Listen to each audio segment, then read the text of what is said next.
Yo, what is going on?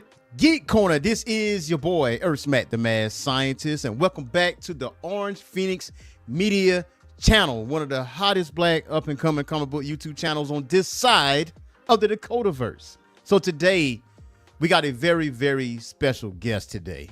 We only got him for a short time, but we're going to have a good time today. He is the writer of the Shadow Cabinet for DC Comics, Bloodletter, a new Spawn universe series for Image Comics and entertainment mogul Todd McFarlane, the Harriet Tubman middle grade graphic novel from HarperCollins and co-author of the Judge Kim and the Kids Court series of children's graphic novels from Simon & Schuster. His media coverage includes The Hollywood Reporter, The Washington Post, The New York Times, Forbes, Business Insider, The Los Angeles Times, CNN Money, Black Enterprise, and Publishers Weekly. And the most recent works is The New History of DC, The Dakota Incident. I give you guys Mr. Joseph Illidge. How are you today? I'm fine. Thank you for having me, and thank you for that kind introduction. Man, listen, I've been practicing that. I've been practicing. So, jumping into it, I know The New History of DC, The Dakota Incident is most recently got its second printing. Now, how does that feel to get that second printing? It feels great. You know, all of us, the writers, myself, Stephanie Williams, Morgan Hampton, Nicholas Draper-Ivy, the entire creative team, Marquise Draper, our editor at DC, we're all just really gratified for this. Reginald Hudlin, Dennis Cowan, it's all really great. And really, it's just a testament to the community, to everyone who really came aboard with us for this journey. And, you know, the journey was really the Dakota Incident 100K challenge, right? And that was really, you know, a call to everybody to understand that the way we will get change from a company like DC Comics is by showing it with the money, right? Because that is something that cannot be denied. They cannot deny the profit. They cannot deny the fact that this book, which was made and not expected to perform the way it did, sold out worldwide in 5 days, right? In 5 days, it sold out worldwide. For the month of February, it was a top 50 by dollars grossing book in the direct market. And it became the top #1 issue that was increasing in value in collectible circles. And so, pun intended, we hit a number of milestones with this book, right? And what we showed DC Comics, and will continue to do that, is that we are demanding a static ongoing series, and we are proving that Black superhero stories by Black creators, specifically Black writers, is profitable. Absolutely. I know shout out to Jay Penumbra. He has a campaign with the hashtag, you know, DC So White, when they have in reference to a Black ongoing comic book series in main continuity. We don't have that yet. And to the listeners out there, yes, there is a second printing out there, and your boy did do his part. Well, this is from the second printing right here, and obviously, thank you very much. From the first printing, I got stacks right here. So, I got stacks. Oh yes. And I most recently put out a thread post a couple of days ago, and I said, you know, this is my 8th time reading the New History of DC Dakota Incident, and it feels like it gets better every single time I read it. Like it's something different that I like pinpoint on or like focus on, that I'm like, you know what, I can't wait for this to continue, because this is a very good story. It's, you know, it's a unique story. It's a story for really everybody, but it definitely resonates with us, you know, as far as Black people is concerned, but it also can resonate with everybody, in which that what Milestone was in its essence, because it had everybody in it. Even though Milestone was Black owned, it had a character from the LGBTQIA plus, community. They have Palestinians, white, black, Asian, and but to say, hey, there's nothing in these stories I resonate with, that is crazy talk. But Listen, 100%. And I'm glad you said that because, there has been this narrative that has unfortunately been maintained throughout the years that Milestone is Black comics, that definition is the totality of what Milestone is. And Milestone is Black owned and Black founded world comics.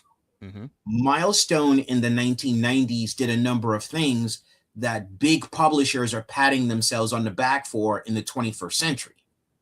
Milestone did it first, Yeah. right? And it wasn't even the representation of people of different sexual lifestyles from different ethnic backgrounds, and that in each of those ethnic backgrounds, there was a diversity of lifestyle, social strata, political perspective. It was even paradigms of what superheroism looks like. So before you got the Authority, we had the Shadow Cabinet, Yeah. right? And before you had Miles Morales, there was Static. There is no Miles Morales without Static. Static was the character who would go on to then have the first Black superhero cartoon with the character as the name title in the Static Shock cartoon, then went from 2000 to 2004. The kind of business deal that Milestone did with DC Comics, unprecedented, right? So Right. the company was so much more than I feel like marketing and perceptions has made it out to be. So I'm glad that you made that distinction because it's important for people to know that. Absolutely, absolutely. And speaking of Static, the Static Shock series, from what I understand, is going to premiere on May 1st on Tubi. Because Yes, that was one of the things, because Tubi is acquiring a lot of rights to a lot of cartoon series, and Static was definitely the one I was like tuning in on, because at one point or another it was on HBO Max, and you could that's right. see it on HBO Max, and then you could see the Milestone documentary on HBO Max, but those two are not there anymore. But we're gonna get Static on Tubi, and it was that cartoon and also the Real Adventures of Johnny Quest. Like those were the two I was really, really wanted Oh to yeah, see. I was a big fan of the Real Adventures of John. Myself and one of the early Milestone artists, Crisscross.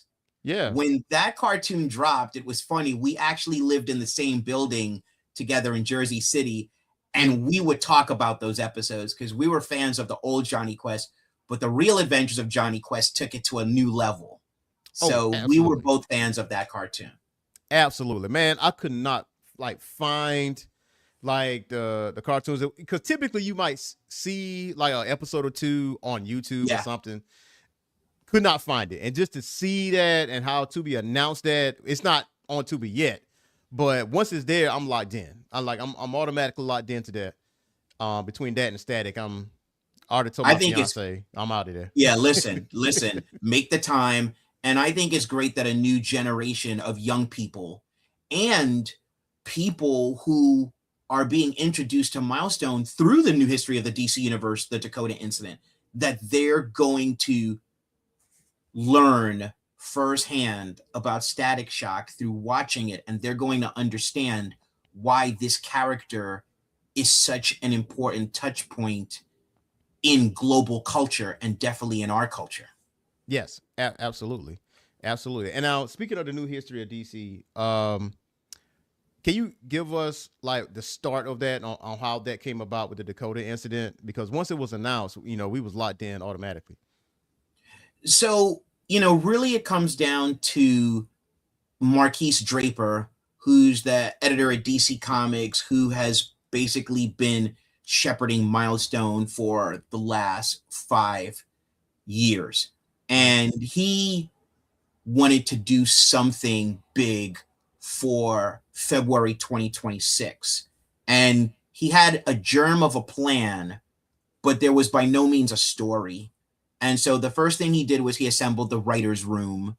So he brought me in because we had a really good time working on Shadow Cabinet together. The Milestone producers, Reginald Hudlin and Dennis Cowan, both of whom are friends and mentors, they both liked the Shadow Cabinet and said that in something going forward with Milestone, they would want me involved if I was interested.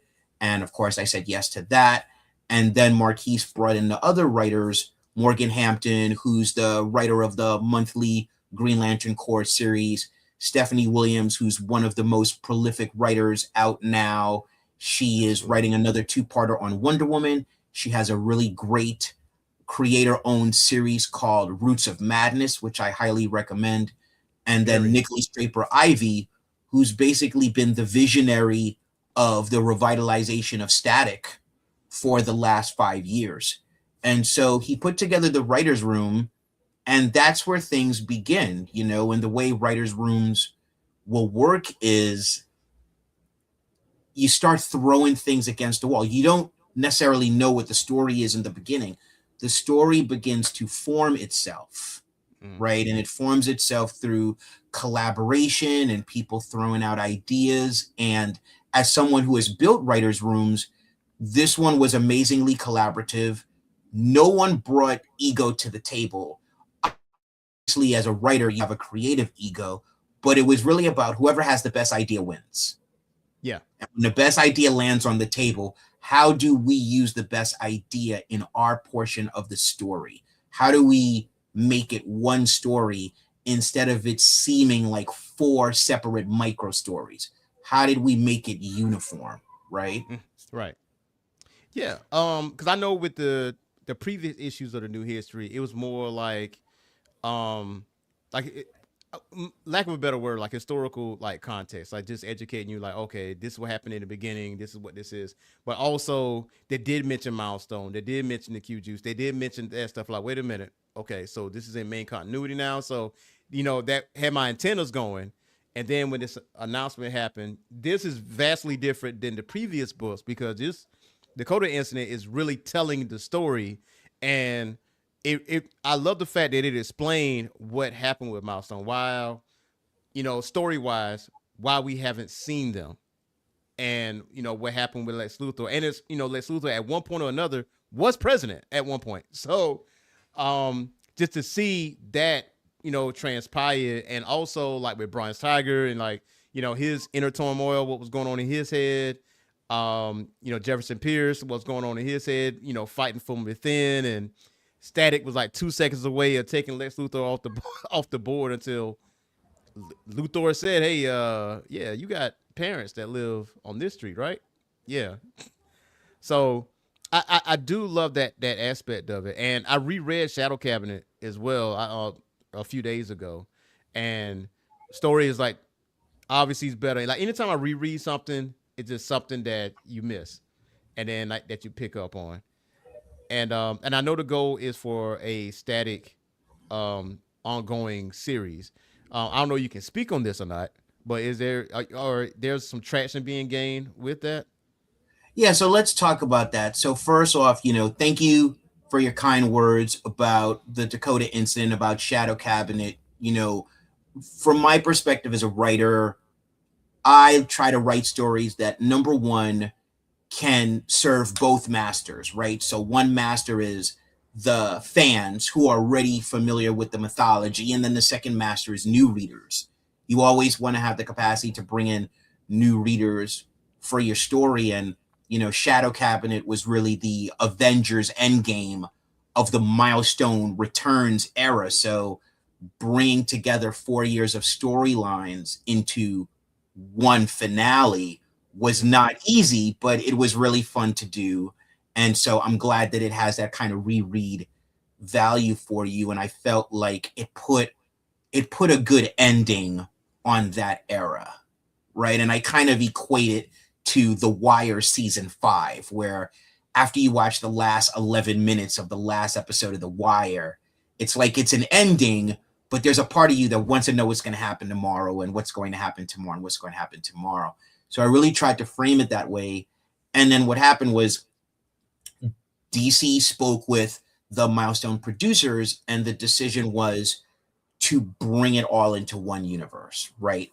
That Milestone would become part of the DC universe, and this would be hinted at and seeded out in time. And then that would lead to the Dakota incident. And the Dakota incident was really written so that if you've never known these characters, Mm-hmm.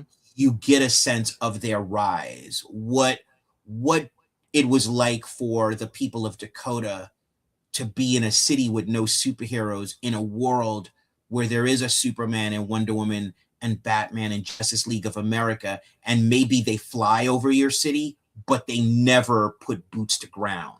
They never, connect with the people. So it's all mythical to you. So what happens when your city suddenly has its own heroes? That's a golden age for you. It changes life as you understand it. It gives you a sense of pride, and it makes you feel like you're being protected.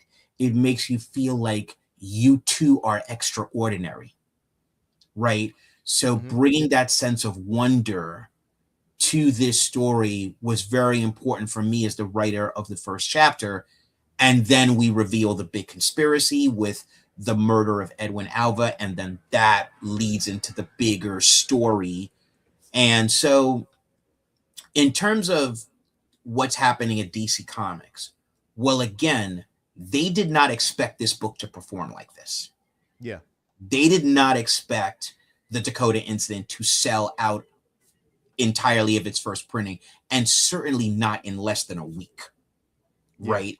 And you see that they put out a second printing as a response to that, because they realize there's still people out there that either, number one, they never got the book, they missed out because they didn't pre-order it.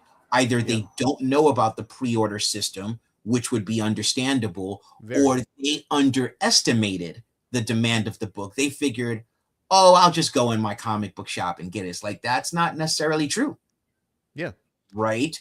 And so there still is a demand for more. So then they responded with a second printing, and then putting Dan Mora on the cover is a real statement, because Dan Mora is basically the definitive DC Comics artist now. Yeah, he's working on everything. Yeah. Dan Mora is the artist that you think of even before Jorge Jimenez or Javier Fernandez. It's like you think Dan Mora. So Dan Mora doing a static cover, that was part of the genius of Marquise Draper, and it was a stroke of genius, and it was a statement on DC's part, right? Yeah. And so we have made impact with this, and I can tell you for a fact that plans have been accelerated as a result of this. Plans that were going at one speed are going faster. And in fact, on Threads today, editor Marquise Draper posted that we're going to be seeing developments with Static very soon as a result of the performance thus far with the Dakota incident. And just to be clear, we're not done yet. The Dakota incident 100K challenge continues. Okay, I was about to ask you that. Right? So, okay, we have a goal for second printing. The challenge continues. The second printing needs to sell out so we can get to the third printing. Why can't we do what Absolute Batman does? Yeah, because Absolute Batman has multiple printings, and they sell out. And it's either people wanting to get the new cover who already have the book. It's introducing the book to people. A lot of people are learning about Absolute Batman by word of mouth. Yeah. And my experience has been a number of people are learning about the Dakota incident that way. I've done signings at comic book shops, and I've had people say to me, people I know were talking about this book, so I wanted to have it. This is my first experience with the Milestone characters. I had a woman say to me, this is the first superhero comic book I'm buying, period. I've never bought a superhero comic book before, but I'm buying this. And you know what's funny about it? With the campaign for the first printing, like, do the pre-orders and stuff like that, we had a Black History program at my church, like at my home church, which is like an hour and 15 minutes away. And impromptu, because I have my own like digital magazine, but impromptu, I basically talked about the history of Milestone and the founders, and then I led in with the new history of DC Dakota incident. And here's how this worked. I know a lot of you guys in church, haven't read comic books in a while, but this really matters because this is some of our stories that's in this book. So what y'all need to do is go to your local comic book store and put it on what we call a pull list. And there was people that was in church that was writing it down, like writing stuff down. That's And awesome. after church, it was like, okay, what's the name of this again? When does this come out? How can I come pick it up? Where do I go get it? And how do I get more? And it was like, and it was just off the top of my head. Like, you know what? Let's talk about Milestone because that's Black history. Like, let's talk That's about right. Milestone. So 100%. So 100%. I'm so glad that to the point because I had it on my pull list. And then when I went to the store, I was like, anything else on the shelves, I'm gonna just grab it. And then who do not have a book, just give them the book. And when I went to my LCS, because we got 3 of them, and like where I'm at, they were sold out, and there was one of them that only had like 1 left, and that was a wrap at that point. And then once it was announced that we got a second printing, again, put it on my pull list. I'm like, nah, don't you already have this? Like, yeah, I know, but keep it on my pull list. But like 100%. Keep it rolling. And speaking of which, there's some people that do not know how comic book sales work. Do you mind explaining how does that affect getting more books like these? What would help us? Sure, and this is something that, as you mentioned, James Penumbra before was really one of the people who spoke very definitively about this, as well as other podcasters, in your community. So, what it comes down to is, so most people believe that if you go into a store and buy a comic book, that you are showing demand. The unfortunate reality is the demand needs to be established before the store owners order the books, because then they can measure it, right? So it's the difference between saying ordering 10 copies of the Dakota incident because you make presumptions based on how other comic books before with Black lead characters have sold, and ordering 30 copies because basically 30 people pre-order the book. So right there, that retailer has tripled their original order, right? Because they now know the demand. So you're showing demand at the earliest stage. Then what happens is, for the people who didn't pre-order, if they go in the store and they don't find it and they want it, they let the store owner know they want a copy of that book, because enough of those requests will then get the store owner to place another order through the distributor who deals with DC Comics. And it's that leads to multiple printings. Absolute Batman gets multiple printings because there's more demand than there is supply. Yeah. It's supply and demand. And supply and demand in comics works the same way.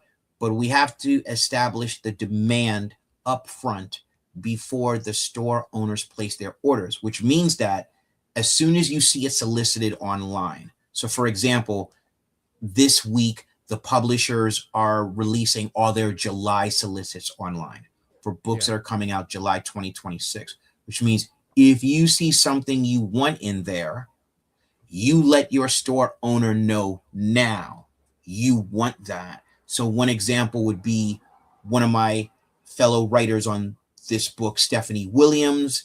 She did a 2-part Wonder Woman arc. And it's just been revealed that she's doing another 2-part Wonder Woman arc. The first part is going to be out in July. So if people want to support Steph, contact your retailer now and say, add that to my pull list, right? And if you don't know the term pull list, and why should you? Because unfortunately, the industry does not take steps to explain this process to the people. You simply say pre-order. I want to pre-order that 2-part Wonder Woman storyline by Stephanie Williams. Or, you know, one thing that I say to people is, if creators that you believe in, if they're doing a mini series or they're doing an ongoing series, don't do the pre-ordering issue by issue. Yeah. Just pre-order the whole thing. It's a wrap. Yeah. Right?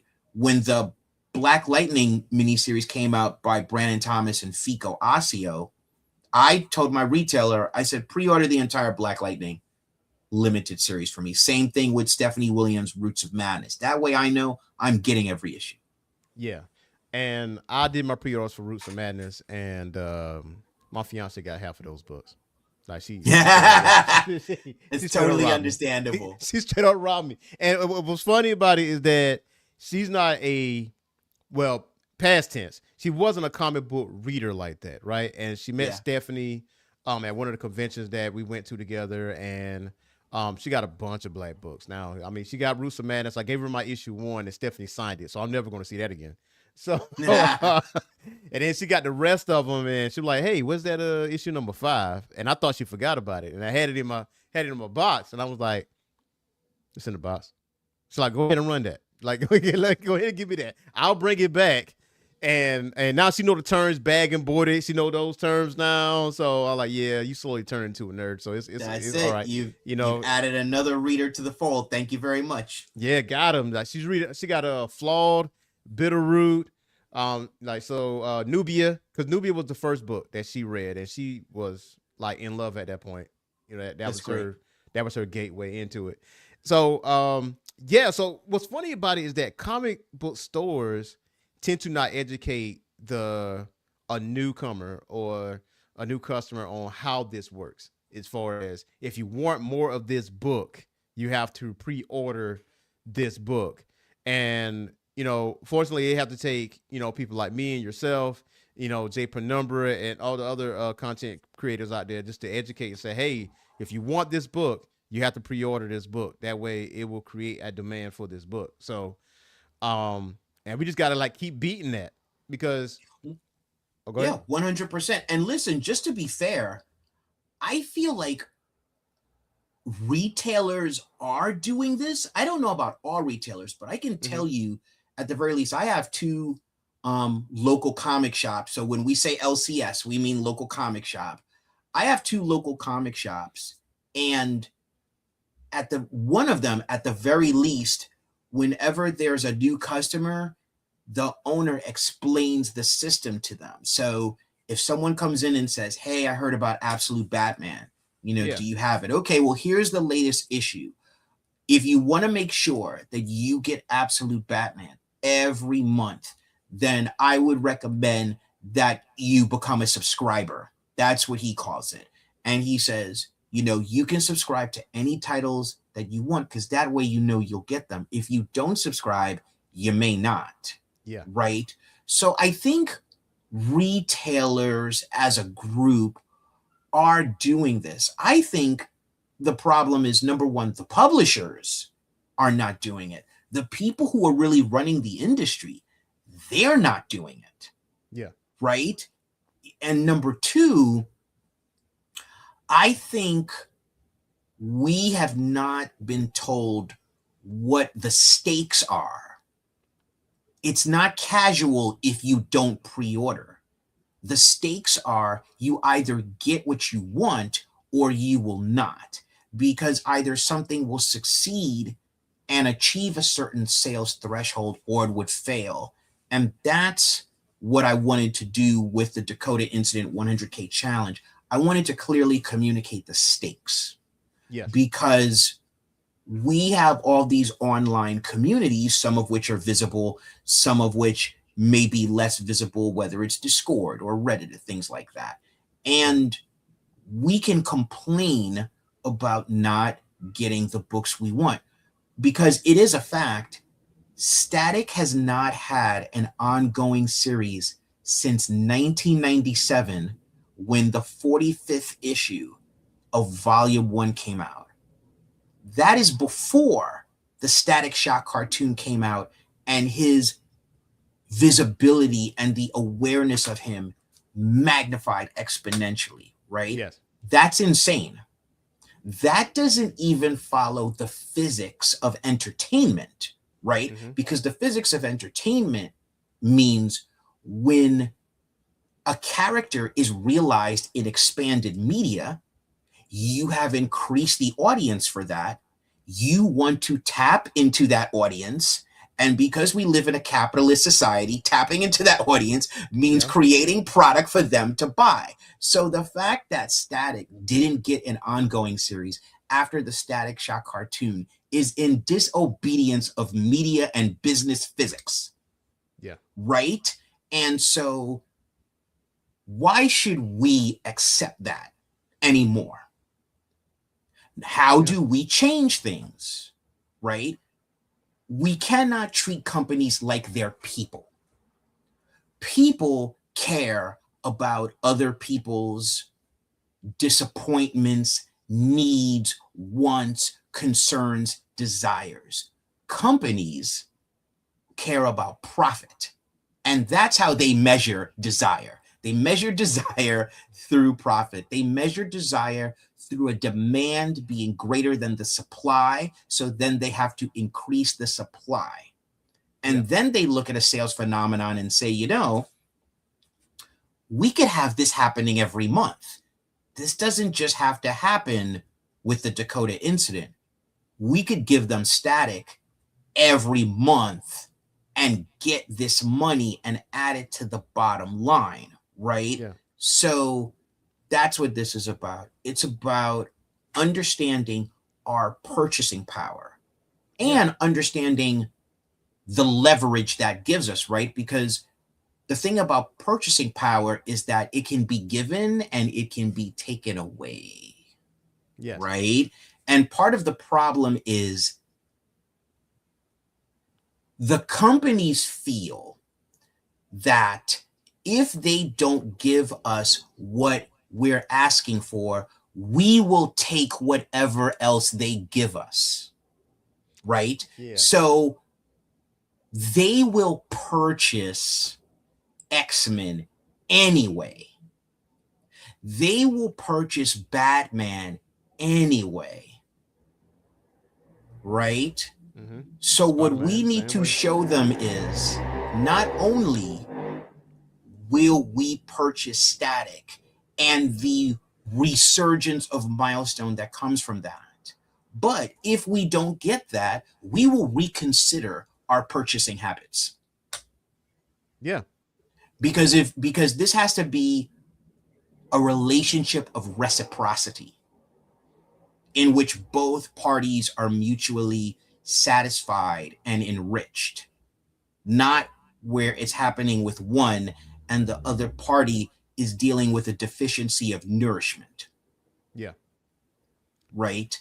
That's the cycle that we have been dealing with. And this is the time to put that cycle to an end.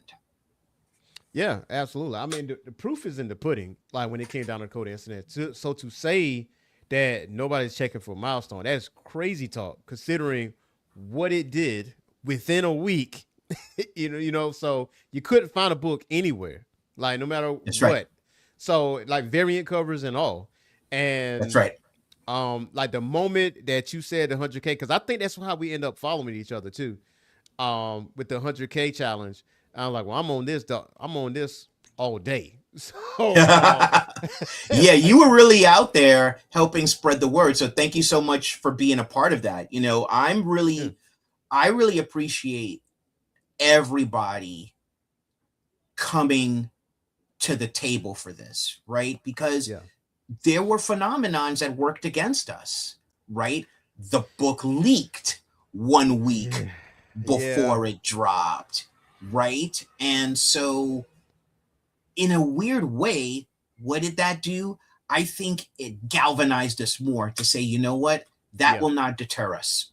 Yeah, We I are think it going to was make sure this book succeed in spite of that. right. I Right? think it just pissed us off even more. It was like, oh, There you go. yeah. We There feel you like this was go. done on purpose, but we still gonna buy these books. Like, hey, Yeah, exactly. Because what we understand is the stakes involved. yes, We understand the consequences of reading it for free and then not buying the book, yeah, right?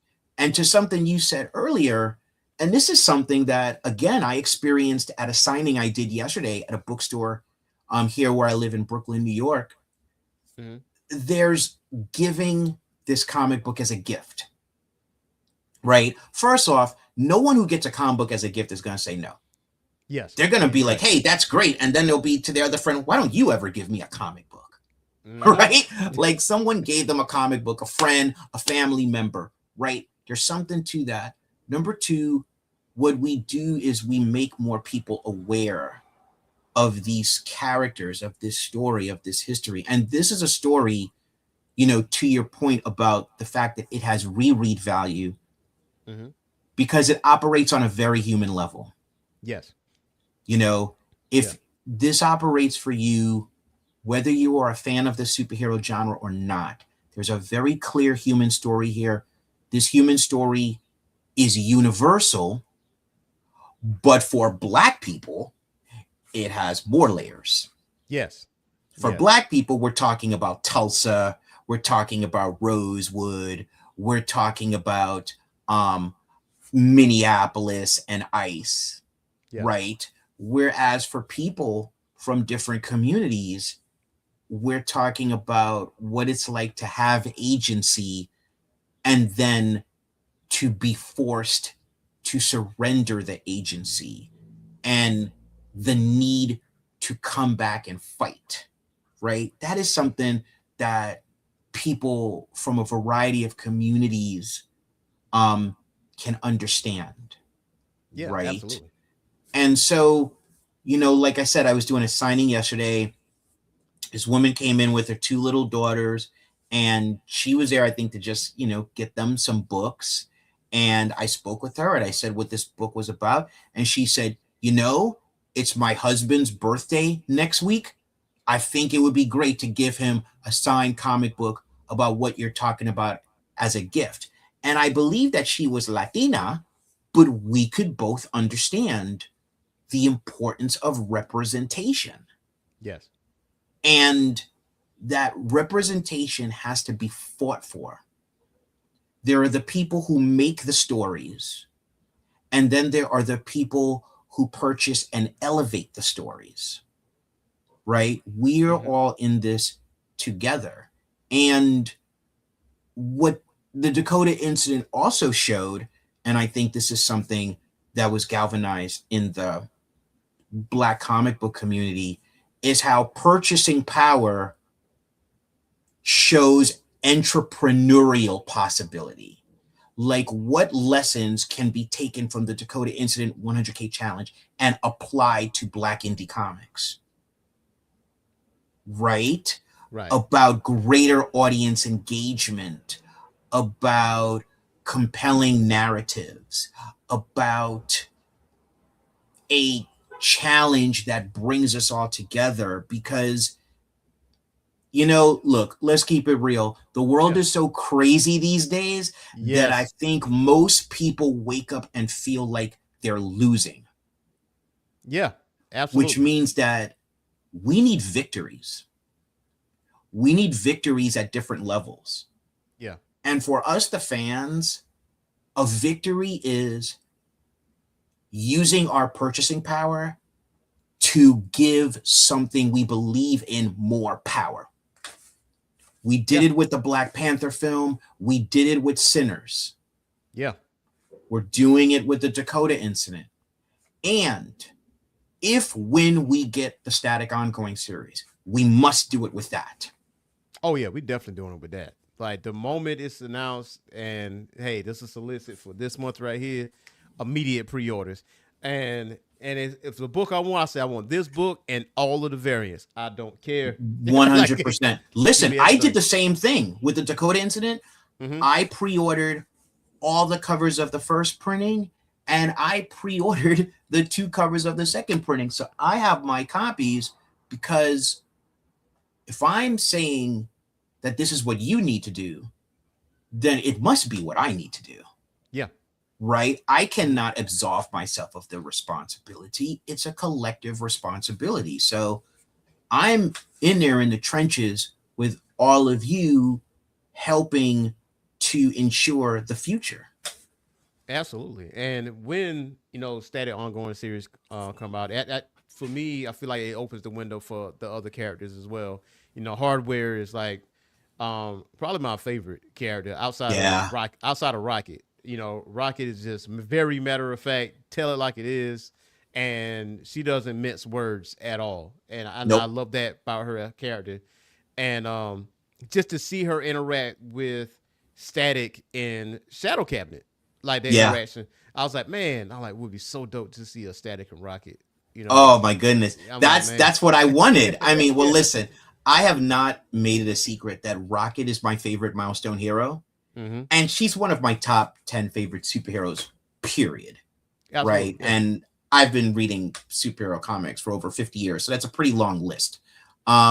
So, you know, when I wrote Shadow Cabinet, when I conceived of the idea, it mm-hmm. made perfect sense that she was going to be the core character, and to be able to put words in her mouth, to work with Daryl Banks and Adagun Ilhan and colorist Chris Sotomayor to bring her journey to life, and thus the journey that Virgil was going on as well, and to Yeah, bring them together at the end, that was just a real joy. Like, I love those kids. I love those kids. And we need to see these characters grow to a certain degree. We need to see yeah, them go through hell, but then come out the other side older and wiser and totally knowing their power. yeah, absolutely. And I know one more thing. I know you got to go. I know that Rocket and Curtis's relationship, like in Shadow Cabinet, and he's like, "Well, Yeah. why we going after these financiers and stuff like that?" And then the way Curtis broke it down, like, this is where you start at. If you want to get rid of these guys, you start at the root. And I was like, that makes total sense. And I think that's why I resonate with him so much, because he thinks that way. Yep. And Rocket is just so matter of fact with it. She's like, yeah, and both of them are right whenever they have a conversation with each other. It's just different avenues and where they meet each other. So Oh yeah, I loved putting those two together, and just like the tension between them, but also like the mutual respect. And you're right. Listen, Rocket's 17 years old, so yeah, she sees things in a vertical way, yeah, right? Like, I'm going to fight evil and save the world one day at a time, one night at a time. So yeah, she sees things vertically, whereas Curtis, he's an engineer. yeah, So his mind is all about the components and bringing them together to create a whole in very innovative ways. So mm-hmm. he looks at society, and he looks at the infrastructure of society. It's like you fighting drug dealers on your block. Mm-hmm. That's not the thing. The thing is, where's the money coming from? Yeah, How did they get the weapons? What organizations or people or consortiums are financing that? That's what you hit. You hit the pressure points, right? It's funny. I was coming home.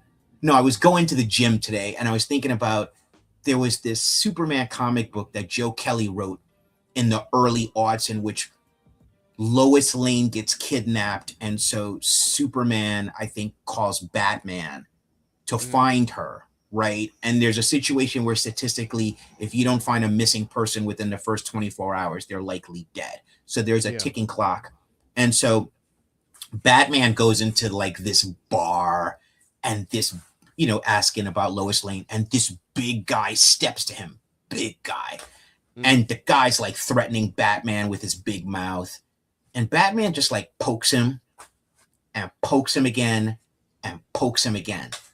And then he just knocks him over, because Batman hit him in 3 pressure points that rendered this guy immobile, like he could no longer move. And Batman just knocked it over by a board, right? Mm-hmm. That's what society is. And that's what we do as people with purchasing power. We have to understand the pressure points that can allow us to knock over a giant if we choose to, right?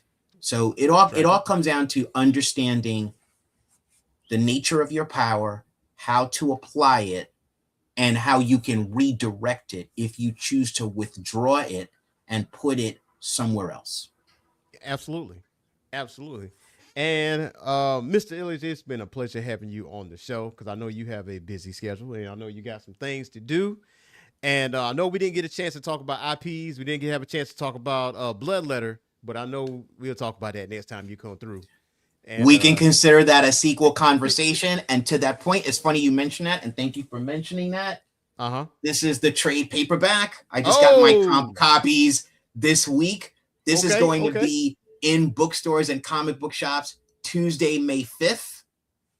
Really proud of this. Make sure you get a copy. If you're a fan of the Spawn universe, this is for you. And if you're not, this is for you. Still get it. Because I just 100%. Because we're here to make good stories, right? Yes. We're here to give people thought-provoking stories with great art for their time and their money. Absolutely. And how can the fans follow you? Where can they follow you on social media? Honestly, it is impossible to not find me. I make myself available everywhere, but to really break it down, you know, I'm on TikTok as Joseph Illidge. I am on Threads as Joseph P. Illidge. I'm on X, where it seems like a lot of Milestone fans are, as Joseph P. Illidge. Facebook is Joe Illidge. I'm on Instagram. There's Illmaster1, which is the main channel. There's Illuminous Ideas, which is my secondary channel, which connects to my company, Illuminous. I have a YouTube channel, Joseph Illidge. I'm on LinkedIn as Joseph Philip Illidge. I'm on Threads as Joseph Illidge. So I'm on all of them except for Twitch, and I may have to fix that. But, you know, I just really put myself everywhere. I love connecting with everyone. And one of the things that I'm doing that you can see on my TikTok or, you know, my YouTube channel is I do 60-second videos where I give people advice on the business of comics, the creativity of comics. And it's really a part of the promise of my company, Illuminous, which is to help empower people to develop their own IP for long-term growth. So like you said, that's something we could talk about another time, but all of this is to say I'm easy to find. Very easy to find. Very easy to find. Matter of fact, he found me. That's right. That's right. I saw you talking about the Dakota incident and I was like, follow. I was like, wait a minute. I'm like, Joseph Illidge. And I'm like, oh, that's him. Yep. So again, thank you for inviting me and thank you for what you're doing. You are part of what is happening here and it is appreciated. Man, we should thank you for what you're doing, like for Milestone and all the other writers, artists, and editors that are working on Milestone and pushing this narrative that we need more Milestone stories, that we need some fresh, new stories. And I feel I got a very good feeling we are going to get that. So I'll continue to get that. I think so. And let's see if we can get this second printing sold out too and get a third printing. Absolute Batman can't have all the fun.